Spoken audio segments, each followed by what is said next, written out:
अस्सलामुअलैकुम वरहमतुल्लाहि वबरकातुहू। मैं हाफिज इस्माइल आपका मेज़बान और आप देख रहे हैं पब्लिक वॉइस टीवी।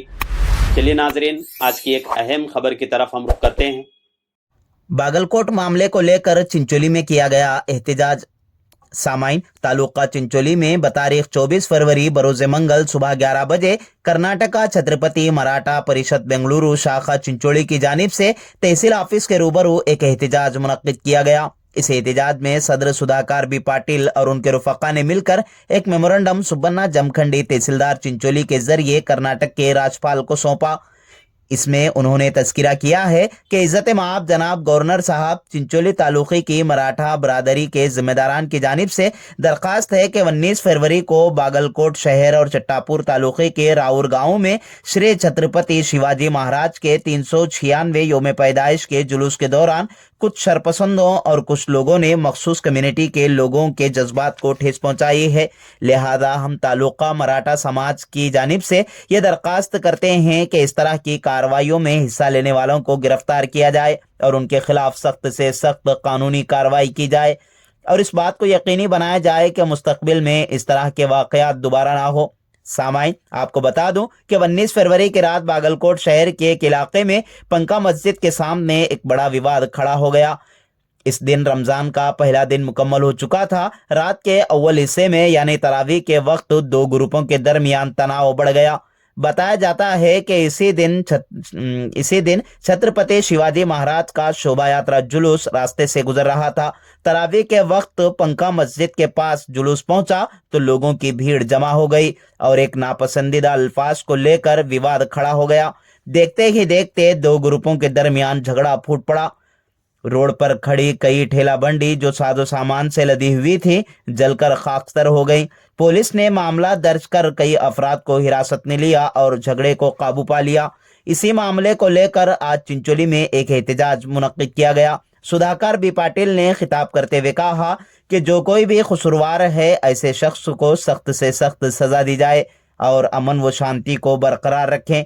इस मौके पर कृष्णा जादव, संतोष पाटिल, गिरिराज नाटेकार, अमर लुडनूर, संतोष बंडी, बलराम ब्रदर, रवि कुमार, मुन्ना शिवपुरी के अलावा दीगर बहुत से अहबाब मौजूद थे।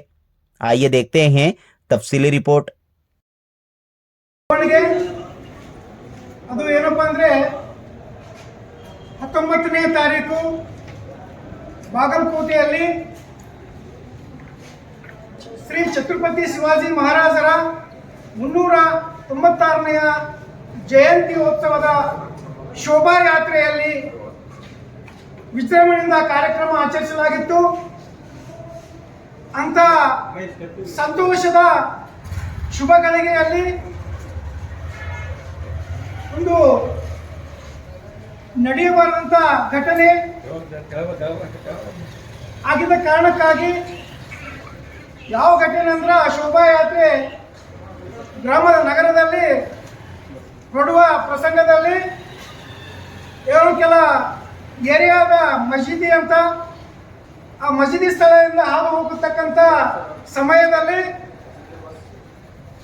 ಆ ಶೋಭಾಯಾತ್ರೆಯಲ್ಲಿ ಎಲ್ಲ ನಮ್ಮ ಹಿಂದೂ ಮತ್ತು ಶಿವಾಜಿ ಮಹಾರಾಜರ ಅಭಿಮಾನಿಗಳು ಅವರವರ ಉಲ್ಲಾಸದ ಸಂತೋಷದ ಸಂಭ್ರಮದ ಆಚರಣೆಯಲ್ಲಿ ಇರ್ತಕ್ಕಂಥ ಸಮಯದಲ್ಲಿ ಅಲ್ಲಿನ ಕೆಲವು ಕಿಡಿಗೇಡಿಗಳು ಆ ಶೋಭಾಯಾತ್ರೆಯನ್ನು ಸಹಿಸದೆ ಅವರಿಗೆ ಯಾವ ಶೋಭಾಯಾತ್ರೆ ನಡೀತದೆ, ನಾವು ಯಾವ ಕಾರ್ಯಕ್ರಮಕ್ಕೆ ಅಡ್ಡಿಪಡಿಸ್ತಾ ಇದ್ದೀವಿ ಅಂತಕ್ಕಂಥ ಕನಿಷ್ಠ ಪರಿಜ್ಞಾನ ಅವರಲ್ಲಿ ಇರುವುದಿಲ್ಲ। ಯಾಕಂದ್ರೆ ಇವತ್ತು ಶಿವಾಜಿ ಮಹಾರಾಜರು ಯಾವುದೇ ಒಂದು ಜಾತಿ ಪಂಗಡ ವಿರೋಧಿಗಳಲ್ಲ, ಅವರು ಎಲ್ಲ ಸಮಾಜದ ಒಳಿತಿಗಾಗಿ ಅವರು ಮತ್ತು ವಿಶೇಷವಾಗಿ ನಮ್ಮ ಹಿಂದೂ ಧರ್ಮಕ್ಕೆ ಹಿಂದುವಿಗೆಗಾಗಿ ಹಿಂದೂ ಸ್ವರಾಜ್ಯವನ್ನು ಸ್ಥಾಪಿಸತಕ್ಕಂಥ ಒಬ್ಬರು ಮಹಾನ್ ನಾಯಕರು।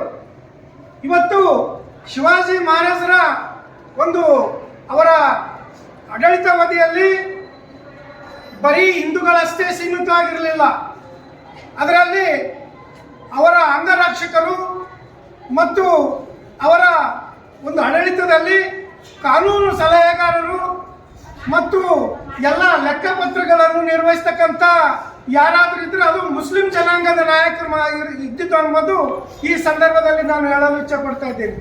ಹಾಗಾಗಿ ಆ ಸಭೆಯಲ್ಲಿ ಇಂಥ ಒಂದು ಘಟನೆ ಆಗಬಾರ್ದಿತ್ತು.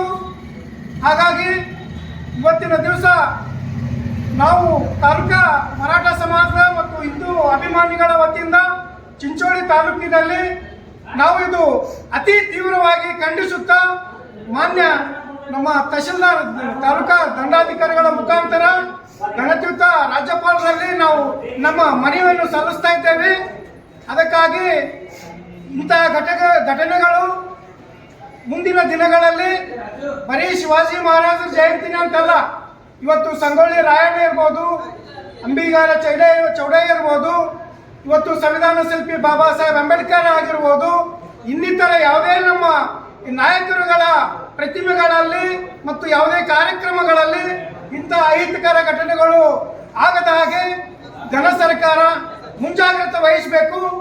ಅದೇ ರೀತಿಯಾಗಿ ಯಾರಾದರೂ ಅದರಲ್ಲಿ ಭಾಗಿಯಾಗಿರುತ್ತಾರೆ ನಿರ್ದಾಕ್ಷಿಣ್ಯವಾಗಿ ಅವರ ಮೇಲೆ ಕ್ರಮ ಕೈಗೊಂಡು ಅವರಿಗೆ ಏನಾದ್ರು ಒದ್ದು ಜೈಲಿಗೆ ಹಾಕ್ಬೇಕಂತ ಇವು ಕಿಡಿಗೇಡಿಗಳಿಗೆ ಇಂಥ ಹುಳಗಳನ್ನು ನಾವು ಕೀಳು ಮಟ್ಟದಲ್ಲೇ ತೆಗೆದು ಹಾಕಿದ್ರೆ ಮಾತ್ರ ಮುಂದಿನ ಸಮಾಜಕ್ಕೆ ನಾವು ಏನಾದರೂ ಒಂದು ಒಳ್ಳೆ ಸಂದೇಶ ಕೊಡಬಹುದು ಅಂತ ಹೇಳ್ತಾ ಈ ಸಂದರ್ಭದಲ್ಲಿ ನಾವು ನಮ್ಮ ತಾಲೂಕಾ ವತಿ ಮರಾಠ ಸಮಾಜ ವತಿಯಿಂದ ಹಾಗೂ ಎಲ್ಲ ಹಿಂದೂ ಬಾಂಧವರ ವತಿಯಿಂದ ಎಲ್ಲ ಸಂಘಟನೆಯ ಸಹಕಾರದೊಂದಿಗೆ ಸಹಭಾಗಿತ್ವದೊಂದಿಗೆ ನಾವು ಈ ಘಟನೆಯ ವಿರುದ್ಧ ಮತ್ತು ಇತ್ತೀಚೆಗೆ ನಮ್ಮಲ್ಲಿ ಚಿತ್ತಾಪುರ ತಾಲೂಕಿನ ರಾವೂರ್ ಗ್ರಾಮದಲ್ಲಿ ಸಹ ಇದೇ 19ರಂದು ಯಾವುದೇ ರೀತಿ ಶೋಭಾಯಾತ್ರೆ ನಡೀತಿತ್ತು ಛತ್ರಪತಿ ಶಿವಾಜಿ ಮಹಾರಾಜರ, ಅಲ್ಲಿಯೂ ಸಹ ಇದೇ ಘಟನೆ ಆಗಿದೆ.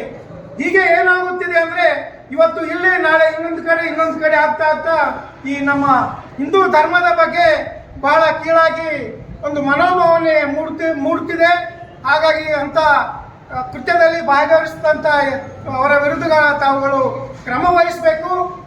ಅತಿ ವಿಶೇಷವಾಗಿ ಅಂದರೆ ಮುಂದಿನ ಯಾವುದೇ ಒಂದು ಮಹನೀಯರ ಒಂದು ಜಯಂತಿಗಳಲ್ಲಿ ಇಂಥ ಘಟನೆಗಳು ಆಗದ ಹಾಗೆ ಈಗಲೇ ತಾವುಗಳು ಅತಿ ವಿಶೇಷವಾಗಿ ನಿಗಾ ವಹಿಸಿ ಕ್ರಮ ಕೈಗೊಳ್ಳಬೇಕಂತ ಹೇಳಿ ಇವತ್ತಿನ ಸಂದರ್ಭದಲ್ಲಿ ನಾವು ತಾಲೂಕಾ ಮುಖಾಂತರ ಎಲ್ಲ ಸಮಾಜದ ಕೂಡಿ ಮರಾಠ ಸಮುದಾಯ ವತಿಯಿಂದ ನಾವು ಈ ಮನವಿ ಪತ್ರವನ್ನು ಸಲ್ಲಿಸ್ತಾ ಇದ್ದೇವೆ. ಹೋರಾಟ ಮಾಡಿ ಒಂದು ಸುಸ್ಥಿರವಾದ ಸಮಾಜವನ್ನು ನಿರ್ಮಾಣ ಮಾಡಿದಂತ ಒಂದು ಛತ್ರಪತಿ ಶಿವಾಜಿ ಮಹಾರಾಜರ ಬಗ್ಗೆ ಇಂಥ ಒಂದು ಸಣ್ಣತನದ ಕೆಲಸ ಮಾಡತಕ್ಕಂಥದ್ದು ದುಷ್ಟತನದ ಸಂಗತಿ. ಅವರ ವಿರುದ್ಧ ಕೂಡಲೇ ಶಿಕ್ಷೆ ಆಗ್ಬೇಕು. ಅವ್ರಿಗೆ ಯಾವುದೇ ಕಾರಣ ಬಿಡುವಾಗಿಲ್ಲ. ಹಾಗಾಗಿ ಮುಂದೆ ಬರ್ತಕ್ಕಂಥ ದಿನಗಳಲ್ಲಿ ಛತ್ರಪತಿ ಶಿವಾಜಿ ಮಹಾರಾಜರು ಅಷ್ಟೇ ಅಲ್ಲ, ಯಾವುದೇ ಒಂದು ಮಹಾನಾಯಕನ ಬಗ್ಗೆ ಅವಹೇಳನ ತೋರ್ತಕ್ಕಂಥ ಯಾವುದೇ ವ್ಯಕ್ತಿ ಆಗಲಿ, ಎಂತ ಪರಿಶ್ರಮವಾಗಿರ್ಲಿ, ಅವರ ವಿರುದ್ಧ ಕೂಡಲೇ ಕ್ರಮ ಆಗಬೇಕು ಅಂತ ತಿಳ್ಕೊಂಡು ನಾನು ಇಡೀ ಮರಾಠ ಸಮಾಜದ ವತಿಯಿಂದ ನಮ್ಮ ಎಲ್ಲ ಹಿಂದೂಗಳ ಪರವಾಗಿ ಅವರನ್ನ ಕೂಡಲೇ ಶಿಕ್ಷೆ ಗುರಿಪಡಿಸಬೇಕಂತ ತಿಳ್ಕೊಂಡು ಹೇಳಿ ಎರಡು ಮಾತನ್ನು ಮುಗಿಸ್ತಾ ಇದ್ದೇನೆ. ಮಹಾರಾಜರನ್ನು ದೇಶಿಸ್ತಕ್ಕಂಥ ಕಾಂಗ್ರೆಸ್ ಸರ್ಕಾರಕ್ಕೆ ಧಿಕ್ಕಾರ. ಆತ್ಮೀಯ ಬಂಧುಗಳೇ, ಇವತ್ತ ನಮ್ಗೆಲ್ಲ ಈಗಾಗಲೇ ಅಧ್ಯಕ್ಷರು ಹೇಳಿದಂತೆ ಕಳೆದ 19ನೇ ತಾರೀಕು ಏನು ಬಾಗಲಕೋಟೆ ಜಿಲ್ಲೆಯಲ್ಲಿ ಛತ್ರಪತಿ ಶಿವಾಜಿ ಮಹಾರಾಜರ ಜಯಂತಿ ನಿಮಿತ್ತ ನಡೆದಂತ ಒಂದು ಭವ್ಯವಾದ ಶೋಭಾಯಾತ್ರೆ ಮೇಲೆ ಕೆಲವು ಕಿಡಿಗೇಡಿಗಳು ಮತಾಂಧರು ಅಲ್ಲಿ ಏನಪ್ಪಾ ಅಂತಂದ್ರ ಆ ಒಂದು ಮೆರವಣಿಗೆ ಮೇಲೆ ಕಲ್ಲನ್ನು ಎಸೆದು ಶಾಂತಿ ಕದರ್ತಕ್ಕಂಥ ಕೆಲಸ ಮಾಡಿದ್ದು ಅತ್ಯಂತ ಹೀನವಾದಂತ ಕೃತ್ಯ. ಅದನ್ನ ನಾವು ಸಮಸ್ತ ಮರಾಠ ಸಮಾಜ ಮತ್ತು ಸಮಸ್ತ ಹಿಂದೂ ಸಮಾಜದ ವತಿಯಿಂದ ನಾವು ಕಠೋರವಾಗಿ ಖಂಡಿಸ್ತೇವೆ. ಅದಕ್ಕೋಸ್ಕರ ಆದಷ್ಟು ಬೇಗ ಅಂತ ಕಿಡಿಗೇಡಿಗಳನ್ನ ಸರ್ಕಾರ ಬಂಧಿಸಿ ಸೂಕ್ತವಾದ ಕಾನೂನು ಕ್ರಮ ಕೈಗೊಂಡ್ರ ಮುಂದಿನ ದಿನಗಳಲ್ಲಿ ಇಂಥ ಒಂದು ಯಾವುದೇ ಅಹಿತಕರ ಘಟನೆಗಳ ನಡೆಯಲ್ಲ ಅಂತ ಹೇಳಿ ನನಗೆ ಮಾತಾಡೋದು ಅವಕಾಶ ಕೊಟ್ಟಿರುವಂತಹ ಎಲ್ಲಾ ಸಮಾಜದ ಮುಖಂಡರಿಗೆ ಧನ್ಯವಾದ.